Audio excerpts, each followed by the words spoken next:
Bonjour à tous et bienvenue dans cette nouvelle vidéo, ce nouvel épisode de Spill the Tea dans lequel on va revenir sur les actualités que j'ai pas pu traiter début de semaine mais qui ont quand même fait parler du style Nabila ou encore la rupture de Martika. Donc j'espère que cette vidéo va pouvoir vous intéresser en attendant Mix the Tea ce dimanche. Avant toute chose, n'oubliez pas de liker, commenter avec le hashtag STT, de me rejoindre sur les réseaux et de vous abonner à cette chaîne. On arrive doucement mais sûrement aux 40 000 abonnés et si on les franchit, une grosse FAQ aura lieu sur cette chaîne. Tout ceci étant dit, je vais vous laisser vous asseoir confortablement, vous prendre un petit truc à boire et j'ai envie de vous dire let's get into the tea.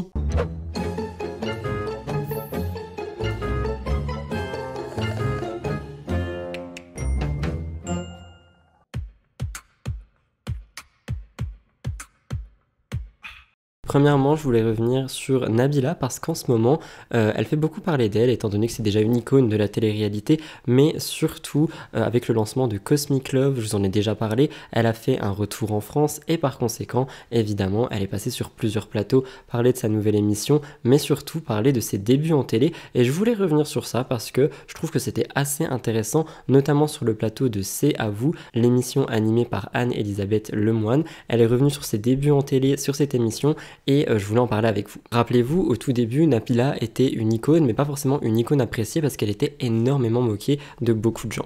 C'était vraiment le cliché de la bimbo de télé-réalité et c'est principalement ça qui a fait qu'elle a été critiquée. On va donc lui demander de réagir à ses débuts, notamment en lui montrant d'anciennes photos d'elle. Elle dira qu'à l'époque, ce qu'elle se prenait dans la tronche était très violent, notamment parce qu'elle était seulement âgée de 19 ans. Elle revient aussi sur son look qui était un peu à discuter à ce moment-là, en disant qu'elle n'avait pas évidemment le même goût pour la mode qu'aujourd'hui, qu'elle n'avait seulement que 19 ans, mais moi je pense que le plus important, ce sont les insultes qu'elle se prenait dans la tronche, surtout venant des hommes, faut le préciser, qui était très violente. Elle dira « Je pense que ça ne se fait plus maintenant et heureusement que l'époque a évolué parce que ce sont des choses assez graves. » C'est un peu ce que je vous dis souvent et notamment on en a reparlé avec la séquence Adixia et Charles datant de 2013 que à cette époque ces choses passaient malheureusement on ne sait pas comment mais qu'aujourd'hui c'est des choses qui ne passent plus du tout et heureusement. Nabila est maintenant une femme accomplie qui a beaucoup de projets et de business, notamment Nabila Beauty mais aussi des télés qu'elle présente etc. Et j'ai envie de dire que c'est vraiment une revanche qu'elle a eue sur l'image qu'elle s'était donnée autrefois. Elle dira d'ailleurs à propos de ça « Et ces gens-là, ils ne savent pas, mais en me rabaissant et en me parlant mal,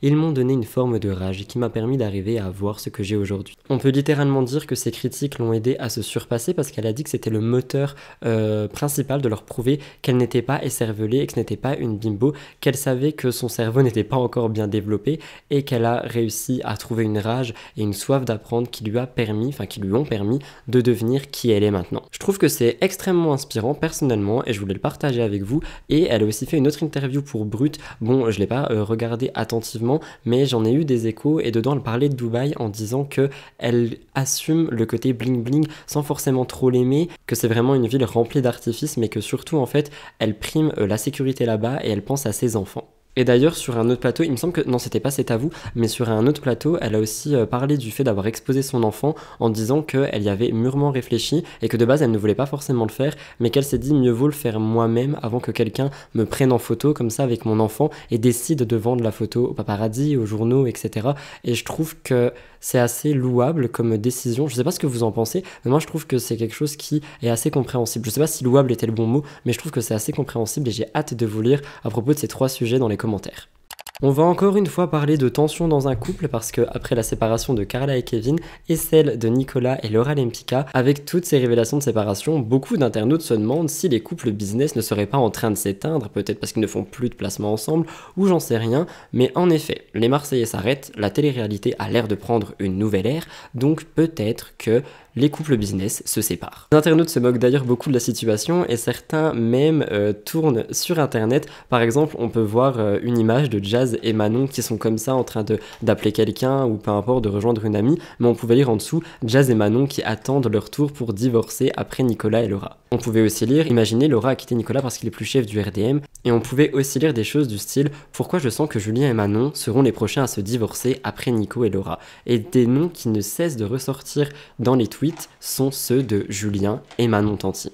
En effet, les fans de télé-réalité ont remarqué que depuis quelque temps, le couple Julien Tanti et Manon Tanti subissent quelques tensions également dans leur couple. Ressenti qui a été confirmé étant donné que Manon s'est confiée sur les réseaux sociaux via une story que je vais vous condenser et vous faire écouter, mais avant, elle disait ceci. Je suis en pleine prise de recul. Comme je vous l'ai déjà dit, il y a des fois où je me sens tristounette. J'ai tout pour être heureuse, je n'ai pas à me plaindre, mais il y a des choses qui ne sont plus forcément en accord avec moi-même. Plusieurs choses dans mon quotidien que j'ai envie de changer, que ce soit personnellement, écouter mes nouvelles envies, prendre soin de moi, ou que ce soit ma famille. Il y a des choses que je dois ajuster, que ce soit dans l'éducation de mes enfants, le cocon familial, ou dans mon couple avec Julien. Le mot, clairement, c'est changement, j'en ai marre.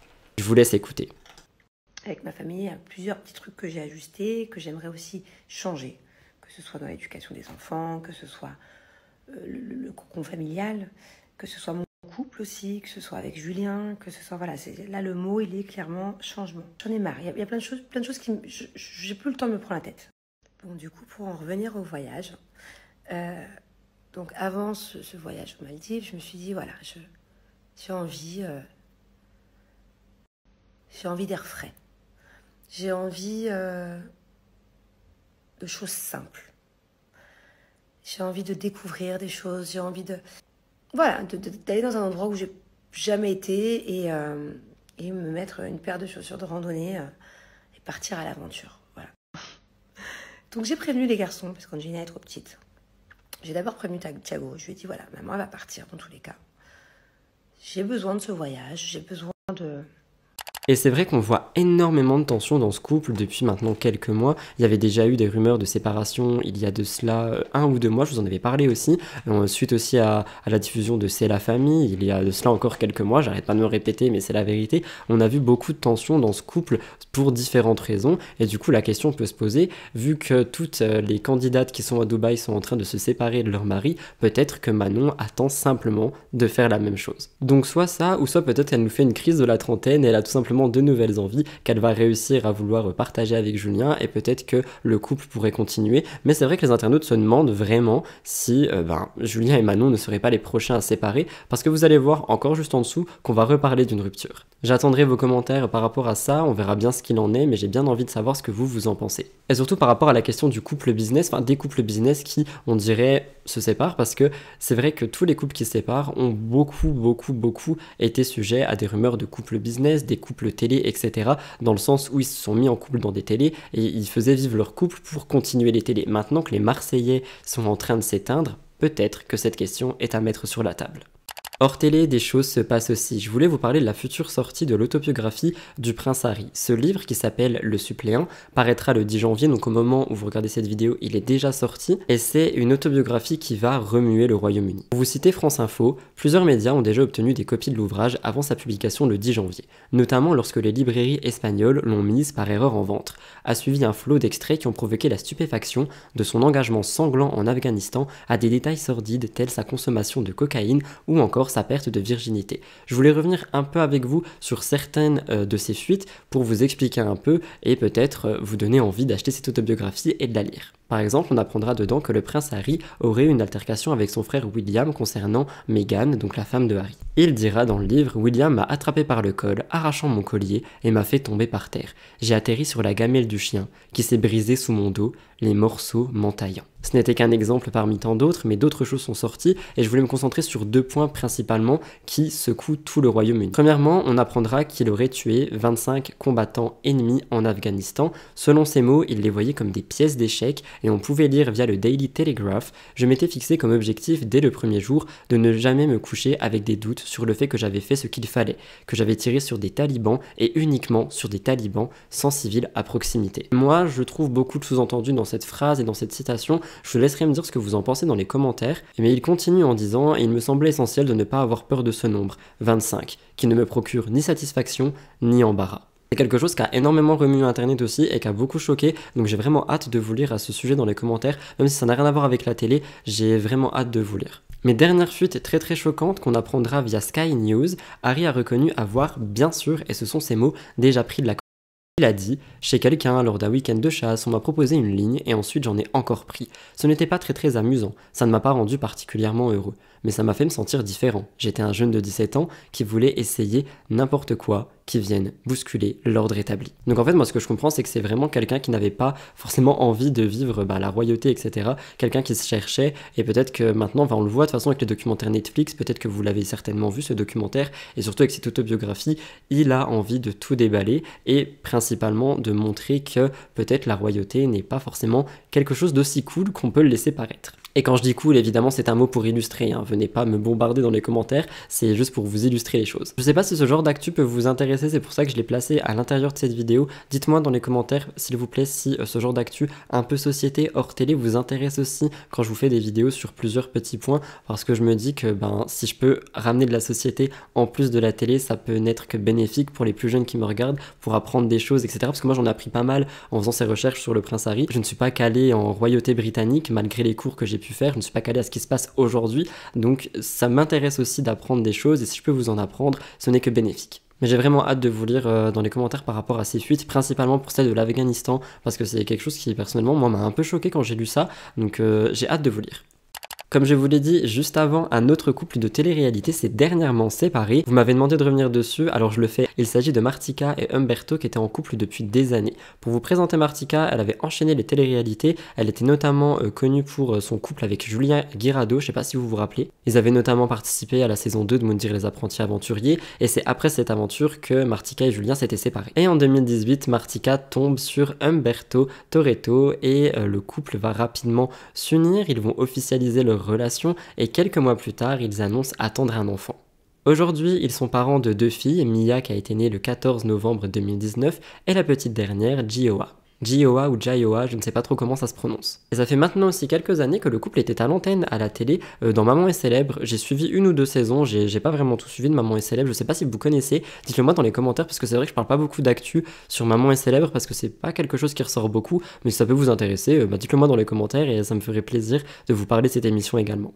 Mais en gros, dans cette émission, elle montre son quotidien de star de télé-réalité et d'influenceuse avec son compagnon et ses enfants, comment est-ce qu'elle gère toutes ces vies différentes, j'ai envie de dire. Jusqu'aujourd'hui, Martika et Umberto vivaient vraiment une vie de rêve à Dubaï, comme principalement beaucoup de candidats de télé-réalité, notamment Jazz et Hilary, et tout ce genre de petits gratins en fait. Moi j'appelle le gratin dubaïote. Concernant la séparation, de base ce n'était qu'une rumeur de blogueurs, c'était la blogueuse Maya Motivi qui avait fait cette révélation. Selon elle, Martika et Umberto seraient séparés depuis plusieurs mois parce qu'ils ne s'affichaient plus ensemble, il n'y avait plus de photos sur leur compte depuis plusieurs mois. Lors du nouvel an, Martika était toute seule avec son enfant et Umberto, lui, était aussi de son côté. Mais c'est le 6 janvier 2023 que Martika a pris la parole et a annoncé la rupture. En effet, le couple a pris la décision de se séparer et suite aux rumeurs qui circulaient, elle a décidé de rompre le silence et de tout dire. Et on pouvait lire sous sa publication « Lorsqu'une relation arrive à son terme, il faut savoir l'accepter avec sagesse et sans trop de regrets. Ça fait pas mal de temps que vous me posez la question, que vous avez des doutes et je me dois de vous y répondre. Avec Umberto, nous avons décidé de mettre fin à notre relation et de se séparer. Nous avons vécu une très belle histoire, probablement la plus belle, mais nous sommes conscients que nous pouvions plus continuer ensemble. Je choisis de garder tous nos plus beaux souvenirs, car c'est ce qu'il reste de notre relation. » D'après ce qu'on voit, cette décision a été mûrement réfléchie par les deux et apparemment, ils veulent vraiment, comme tous les couples qui se séparent en ce moment, faire de leur enfant une priorité. Donc j'espère sincèrement que c'est ce qui va arriver parce que le développement de l'enfant est ce qui prime. Sachant que là, il y a 2 enfants et il y en a un en plus bas âge que l'autre. Donc j'espère qu'ils vont vraiment faire en sorte que leur développement se passe le mieux possible. Qu'en pensez-vous? Parce que beaucoup de couples sont en train de se dissoudre en fait et je trouve ça extrêmement bizarre et c'est pour ça qu'il y a beaucoup de gens qui parlent des couples business qui s'arrêtent. Peut-être qu'il n'y a plus de tournage pour eux également. Après, ce sont que des rumeurs. Moi, j'ai toujours envie de croire que c'est juste des relations qui se sont terminées, pas juste du business, parce que ça me ferait vraiment beaucoup de peine de voir que tout ça n'a été construit que pour de l'argent, surtout qu'il y a des enfants en jeu. Donc, j'espère que ce n'est pas vraiment le cas. Il y a beaucoup d'internautes qui pensent ça. Je vais vous épargner les citations parce que les citations sont un peu les mêmes que pour Laura et Nico, dont on a parlé lundi. Je vous mets la vidéo juste ici. Et c'est vraiment tous les couples business se séparent. Les couples business se séparent. Qui est le prochain? Est-ce que c'est Jazz? Est-ce que c'est Manon? Donc, voilà. Martika a d'ailleurs pris la parole en story pour un peu remercier ses abonnés, je vous laisse écouter. Donc voilà, je voulais juste simplement vous remercier pour tous vos messages. Vraiment, ça me touche au plus profond de mon cœur. Merci pour votre soutien, vraiment, c'est... Voilà, j'ai pas de mots, vraiment. Je suis pas là pour vous faire de la peine ou quoi que ce soit. Sachez que voilà, c'est une période de la vie, c'est un passage et je pense que beaucoup d'autres personnes sont aussi passées par là. Une rupture, c'est jamais évident. Après, il y a quelque chose qui me rassure et j'ai reçu beaucoup de messages, mais vraiment énormément. Des messages où beaucoup de femmes sont dans la même situation que moi, ou dans le sens où, enfin, pas dans la même situation que moi, mais je sais que des femmes ont des enfants, sont en couple, sont mariées, et voilà, elles en peuvent plus de leur vie, et elles ont envie de quitter leur mari. Voilà, bah, courage à vous, j'ai envie de vous dire. Et aussi, courage... Attends Mimi, s'il te plaît, je parle. Courage à toutes les femmes qui moi, aujourd'hui, sont des mamans solo avec des enfants, voilà, et qui gèrent, et qui charbonnent. Ce dernier point, je voulais vous en parler, c'est pas forcément quelque chose qui est d'actualité là tout de suite, mais c'est quelque chose qui a énormément choqué les internautes, moi y compris, je suis un internaute aussi. C'est une séquence qui est passée dans le cross, je voulais revenir avec vous dessus, parce que dans cette émission, Greg, qu'on connaît tous, est tombé sous le charme d'une autre candidate, Kayla, que moi personnellement je découvre dans le cross, et que j'adore, soit dit en passant, elle a un très bon humour, je trouve. Mais ce couple n'a pas l'air si solide que ça, parce que tout allait plus ou moins assez bien entre eux. Pourtant, l'arrivée de Marwa, donc l'ex de Greg, a remis un peu tout en question parce que premièrement, c'est l'ami de Kayla, donc les deux ont une discussion à ce sujet et Kayla s'est rendu compte qu'elle a un peu blessé son ami en se mettant avec son ex sans prévenir ou quoi que ce soit, mais finalement, Kayla a décidé de prendre un peu de distance avec Greg tout en restant avec lui. Seulement voilà, Greg est en guerre contre Marwa et comme je vous l'ai déjà expliqué dans cette émission, on a 3 familles, les Marseillais, le reste du monde et les motivés, et le but de Greg dès l'arrivée de Marwa est évidemment de la faire sortir le plus rapidement possible. Greg est donc dans la famille des Marseillais, Marwa est dans la famille du reste du monde avec Kayla. Et par conséquent, avant les prochaines éliminations, Greg avait demandé à Kayla de tout faire pour que Marwa sorte, qu'elle vote contre son ami, etc.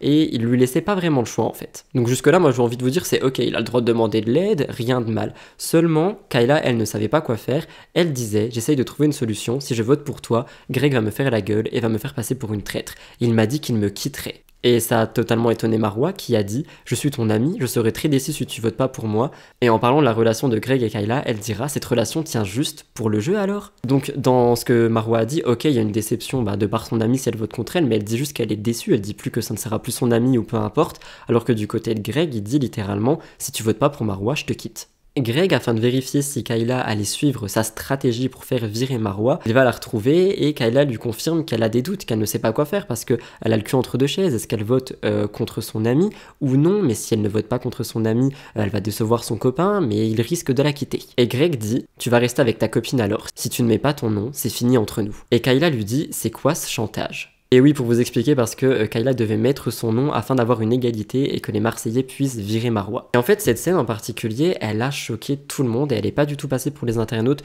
Je sais pas si je pourrais vous la mettre à l'écran à cause des droits d'auteur de Banijay Productions qui veut faire striker mes vidéos quand je mets des extraits. Donc, si j'arrive, je vous le mets. Sinon, vous avez l'illustration avec ce que je vous ai raconté. Mais évidemment, cette scène, elle a choqué les internautes et moi y compris parce que j'étais devant cette télé avec mon copain et quand on a entendu ça, il m'a regardé, il m'a dit mais il est ultra malsain et c'est ultra toxique, tu peux pas dire ça à ta copine. C'est comme littéralement si je faisais une télé-réalité avec Elliot, qu'on n'était pas du tout dans la même équipe, et que il me disait en gros oui, si tu votes pas ça, je te quitte. Mais une relation ne tient pas sur un vote, ou alors ce n'est pas une relation, c'est un couple business. Et du coup, les internautes étaient choqués, et pour vous lire un peu, on pouvait lire « Je suis la seule extrêmement choquée de l'attitude de Greg, mais le mec est toxique jusqu'au bout, on ne menace pas sa meuf, et on ne la fait pas culpabiliser comme ça, c'est très grave. Greg qui fait des menaces à Kayla de la quitter en fonction de ses votes, c'est d'un pathétique. Quand tu vois la réelle pression psychologique que Greg met et a mis sur Kayla tout au long de l'aventure, il l'utilise, la menace, et la harcèle quand elle refuse de faire ce qu'il veut, je trouve ça anormal. Et j'ai pris cette citation pour vous faire un peu de contexte par-dessus, parce que c'est vrai que outre cette scène, moi personnellement j'en ai vu d'autres qui étaient très choquantes de l'attitude de Greg envers Kayla. On dirait vraiment que Kayla est sa chose et son jouet et que si elle ne va pas dans le sens de Greg, la relation est terminée. Mais moi je trouve ça assez grave parce que ça veut dire que l'image véhiculée à la télé pour ceux qui regardent et qui ne sont pas forcément adultes, les plus jeunes ou ceux qui sont assez naïfs ou quoi que ce soit, qui n'ont pas eu de relation, on sait pas, peut-être qu'ils vont se baser sur ça en se disant que c'est ça une relation et qu'il faut en fait poser ses conditions et dire à l'autre quoi faire et que s'il ne le fait pas, la relation est finie. Mais ça se passe pas comme ça dans une relation et je trouve ça pas du tout normal de faire passer cette image de par Greg, la télé-réalité, encore une fois sur des heures de grande écoute, c'est littéralement banaliser la pression psychologique, le chantage et la manipulation dans des relations amoureuses. Et franchement, je vous le dis, l'amour c'est pas un jeu quand il est réel, et c'est pour ça que pour moi cet amour n'était pas réel, du moins de la part de Greg. Il faut savoir faire la part des choses entre compétition et relation. Et ce que Greg a dit est totalement pas acceptable dans une relation pour les plus jeunes qui me regardent et qui pourraient subir ça, ou même prendre ce type d'exemple comme ce qu'il se passerait dans une relation. S'il vous plaît, c'est un gros non, et l'image véhiculée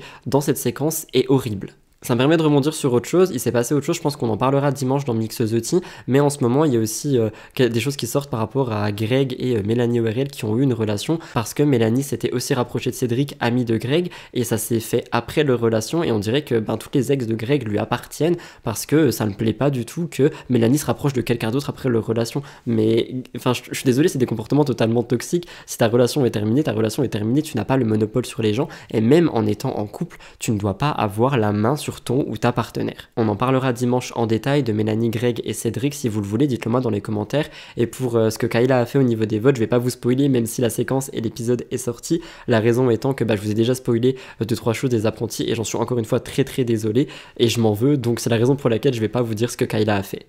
Greg avait réagi en story, j'ai pas enregistré la story, si j'arrive à vous la retrouver, je vous la mettrai là tout de suite au montage, et sinon j'ai juste envie de vous demander que pensez-vous de son comportement. Personnellement, si vous voulez mon avis, moi je vous le dis de vive voix et droit dans les yeux, c'est un comportement malsain et toxique qui n'a rien à faire dans une relation de couple. Et mes petits bébés d'amour, je voulais juste dire un petit truc sur le cross, parce que je m'en prends dans tous les sens du terme, les bébés.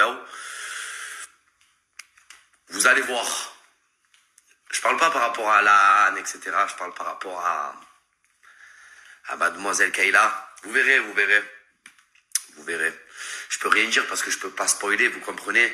Mais vous verrez à la suite des épisodes, parce qu'il y a eu vraiment des dingueries, les babas.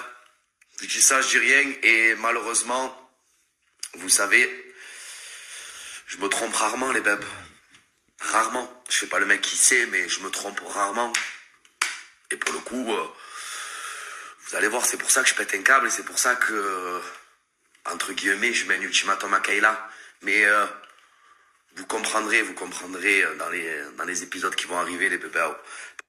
Parce que là, ce que je suis en train de voir, je m'en prends plein la tête. Ouais, il met des ultimatums à Kayla, mais qu'est-ce qu'il fait? Nanan. Les bébés, vraiment, je peux pas vous spoiler le programme, mais vous allez voir, moi je suis un garçon qui sent les choses. Vous voyez, je sens ce qui va se passer. Et malheureusement, les bébés, je ne me trompe jamais. Donc c'est pour ça, moi, c'était pour son bien à elle, en fait, tout simplement, qu'elle arrive à prendre des décisions et qu'elle arrive à s'affirmer. Mais le problème, c'est qu'elle a jamais réussi. Mais vous verrez, les bébés, je vous spoil pas le programme.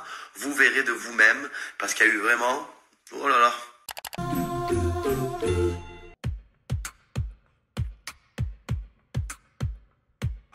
Voilà tout le monde, c'était donc tout pour les petites actualités qui ne seront pas dans Mix the Tea. J'espère sincèrement que ça a pu vous intéresser et vous plaire. Si c'est le cas, n'oubliez pas de liker la vidéo, de me dire ce que vous avez pensé de tout ça dans les commentaires avec le hashtag STT, et surtout de vous abonner à la chaîne. C'est les 3 choses à faire si vous voulez soutenir mon travail. À côté de ça, je tiens à vous prévenir que vendredi, il se peut qu'il n'y ait pas de vidéo parce que j'aimerais vraiment refaire un gros Mix the Tea. Et on m'a aussi demandé de revenir sur l'histoire de Bastien Viviès, donc j'ai écrit un peu dessus et j'hésite à vous la filmer pour ce vendredi. Si jamais ça vous intéresse, dites-le moi dans les commentaires, et ça sera la vidéo qui sortira ce vendredi. En attendant, je vous laisse là, je vous fais plein de gros bisous, je vous envoie beaucoup d'amour. Et je vous dis à très bientôt dans une nouvelle vidéo, ou à dimanche dans Mix the Tea. Bye guys, love you.